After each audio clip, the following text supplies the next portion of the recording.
But we cannot, and the world should not pretend that the present-day economic and social conditions of Africa have nothing to do with the historical injustices that have fashioned the structures of the world.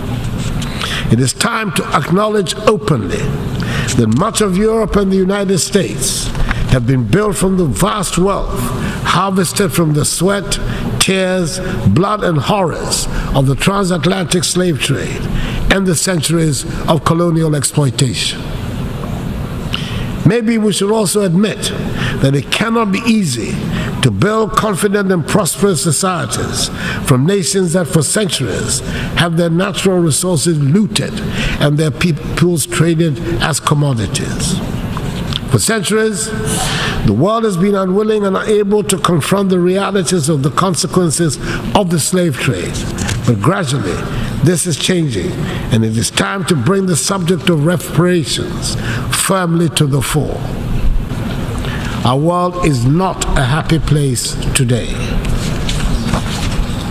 Wherever we look, and in whichever area of our lives to which we turn our attention, there is unhappiness, distrust, and loss of confidence in the structures that have guided the governance of the world since the end of the Second World War, nearly 8 decades ago. Mr. President, the theme chosen for this meeting is rebuilding trust and reigniting global solidarity, accelerating action on the 2030 Agenda and its sustainable development goals towards peace, prosperity, progress, and sustainability for all. The choice of the theme implies that there's general acknowledgement that things are not what they ought to be in our world. The mutual trust among nations that is required to ensure harmony has considerably diminished. The cohesion that we need to build the peace and prosperity of our societies is disintegrating and nearing Cold War lows. We do not seem to have any common values on which we can all agree, nor common goals to which we all aspire. The fault lines are not just between poor and rich, or the South and North, or the developed and developing countries. Even within well-established and rich countries, the tensions over trade, climate, political boundaries, and geopolitical spheres of influence are palpable. Long-held definitions are being challenged, and sacred truths and beliefs are being questioned or discarded outright. And in some instances, the deliberate peddling of blatant untruths has become acceptable. This organization, the United Nations, under whose auspices we, the nations of the world, are gathered for the annual review of the world, was established in the belief that our common humanity would be the overriding consideration in dealing with the problems that would invariably arise when we deal with one another. There is no doubt that the organization has achieved a great deal in its 78 years of existence, of which we can all be justifiably proud. But it is also true that the reluctance by the nations that were the major powers at the formation of the organization to agree to any reform to reflect present realities has led to the undermining of the credibility of the United Nations and some of its organs, in particular, the Security Council. Ghana is currently serving out the second of its 2-year term on the Security Council as a non-permanent member. This is the 4th time in the 66 years since we joined the UN, the first post-colonial African nation to do so, that we've had the privilege of serving on the Council. Mr. President, it has been a sad and disappointing experience for us.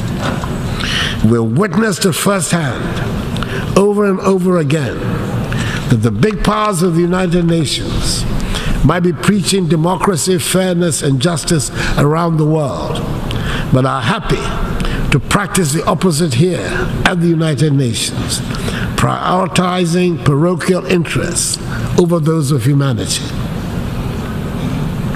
Back in 2017, the first time I addressed the General Assembly as president of my country, I spoke at length on the need to reform of the United Nations and of the Security Council in particular.